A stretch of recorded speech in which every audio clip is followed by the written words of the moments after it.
pertanyaan terkait dengan RUU perampasan aset ya. Seperti kita ketahui bahwa Pak Presiden Prabowo Subianto sudah menegaskan meminta kepada DPR untuk segera membahas rancangan undang-undang ini. Dan seperti kita ketahui RUU ini kan sebenarnya sudah diajukan pada masa pemerintahan Pak Jokowi pada tahun 2023 yang lalu. Dan dalam surat Presiden juga sudah menunjuk pada waktu itu Menteri Menko Polhukam Pak Mahfud dan Menteri Pak Yasona Lawli, Menkumham pada waktu itu, dan satu lagi menteri saya lupa ya, untuk mewakili Presiden membahas RUU ini. Hanya kan sampai sekarang RUU itu belum dibahas oleh DPR. Dan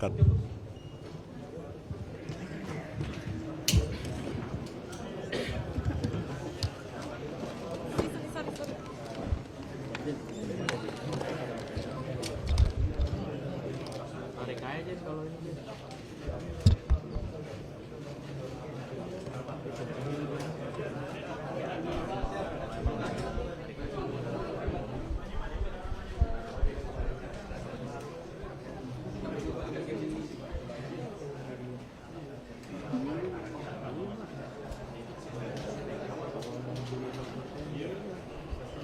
Udah nih ya?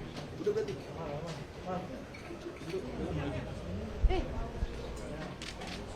Tarik aja kali ya? Tarik kali ya? Pak, izin Pak. Boleh, kita maju. Pak, izin Pak di depan sini aja Pak. Ah, buat TV juga Pak. Makasih ya Pak. HP awas, HP keinjek. baik, masih ada yang?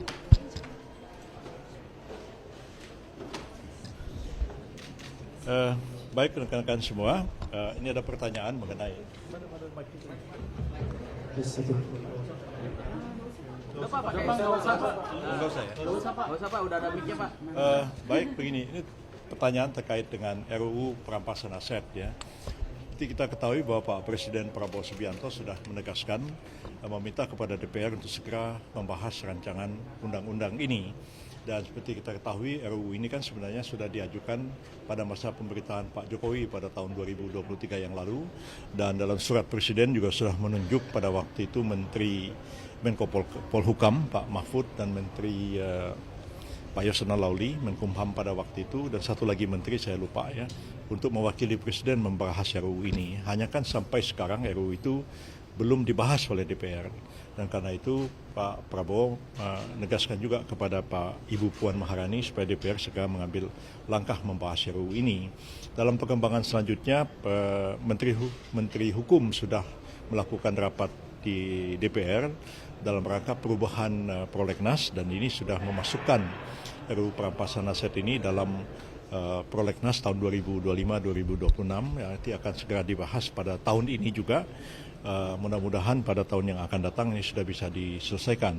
Tetapi saya mendengar juga ada perkembangan baru bahwa DPR akan mengambil alih inisiatif ini, dan kami persilahkan DPR segera mau merevisi atau mau menambahi, itu diserahkan pada DPR. Tapi pada sisi pemerintah siap untuk membahas RUU ini kapan saja DPR menyerahkan RUU itu kepada Presiden. Jadi dari sisi pemerintah nggak usah ada keraguan, kami siap membahas RUU itu, dan tergantung Pak Presiden nanti siapa yang akan ditunjuk, menteri mana yang akan ditunjuk untuk mewakili Presiden dalam membahas RUU tentang perampasan aset ini. Kalau soal tim investigasi independen untuk korban yang meninggal itu akan dibentuk nggak Pak? Sampai hari ini kita menyerahkan kepada lembaga-lembaga yang sudah ada ya. Artinya langkah-langkahnya itu kan sudah lebih konkret dilakukan. Jadi sementara ini pemerintah mendorong supaya polisi bekerja, kemudian Komnas HAM juga bekerja, lembaga-lembaga pelindungan saksi dan korban juga bekerja, dan kita memastikan di lapangan bahwa langkah-langkah hukum telah dilakukan dan on the track, sesuai dengan hukum dan sesuai dengan ketentuan HAM. Bahwa Komnas mungkin punya pendapat, punya saran lain kepada pemerintah, ya kita tentu menghormati Komnas HAM sebagai satu lembaga negara independen untuk juga melakukan penyelidikan. Dan kami dengar tadi dari Ibu Ketua bahwa Komnas juga sedang melakukan penyelidikan dan belum selesai. Jadi kalau pemerintah kiranya cukup melihat bahwa dengan perangkat-perangkat pemerintah dan lembaga-lembaga negara yang ada sekarang pun, kalau kasus ini bisa kita selesaikan, maka langkah itulah yang akan kita tempuh sementara ini. Terima kasih ya. Soal ini ada dua menteri Yang lain lagi? ada dua menteri yang duduk sama mantan tersangka pembalakan liar Itu itu nggak usah, kemudian tapi jadi saya nggak mau jawab ini. Itu cukup pengamat aja. Kemarin presiden sempat bilang Oke, silakan. Karena kemarin kan makar dugaan tersangka ada 7 orang kan yang dari Polri itu kan terkait dengan sudah.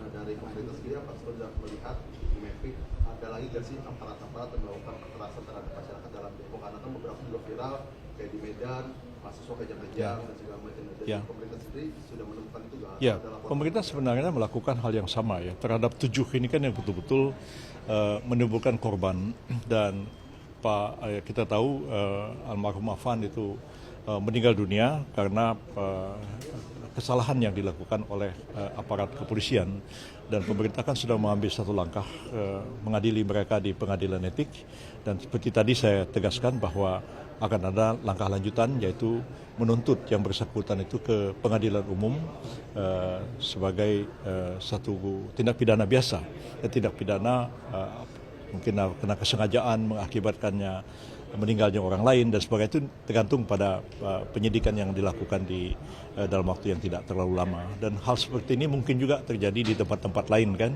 yang kita belum tahu, tapi pemerintah menginstruksi melalui Kapolri nanti juga tentu akan meminta kepada kepolisian yang ada di daerah-daerah ya, kalau ada laporan ataupun juga kejadian-kejadian tertentu di mana aparat kepolisian melakukan satu tindakan yang tidak perlu, ya misalnya melakukan satu tindakan yang sebenarnya tidak diperlukan tindakan seperti itu, tapi diambil langkah seperti itu tentu juga akan dilakukan tindakan, terutama sendiri untuk melihat dari segi disiplin dan juga dilihat dari segi etik kalau sampai menimbulkan korban.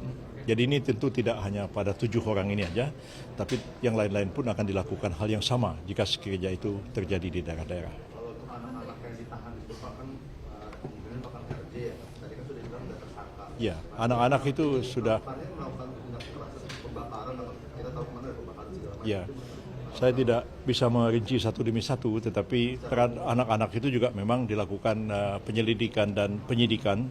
Tapi seperti yang sudah saya tegaskan tadi bahwa pemerintah mengedepankan terhadap anak-anak itu akan dilakukan upaya restoratif justice ya, terutama kepada anak-anak ini, karena kita lebih mengedepankan aspek pendidikan dan pembinaan kepada mereka daripada aspek menjatuhkan hukuman.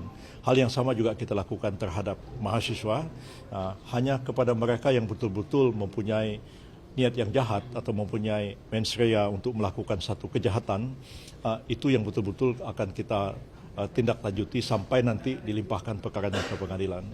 Jadi terbuka kesempatan bagi pemerintah juga untuk melakukan musyawarah dengan keluarga, dengan korban, mengedepankan restoratif justice supaya betul-betul tercipta keadilan di negara kita ini. Ya. Kan ini ada koalisi masyarakat yang mendesak adanya tim pencari fakta untuk mengusut ada tidaknya keterlibatan. Oke.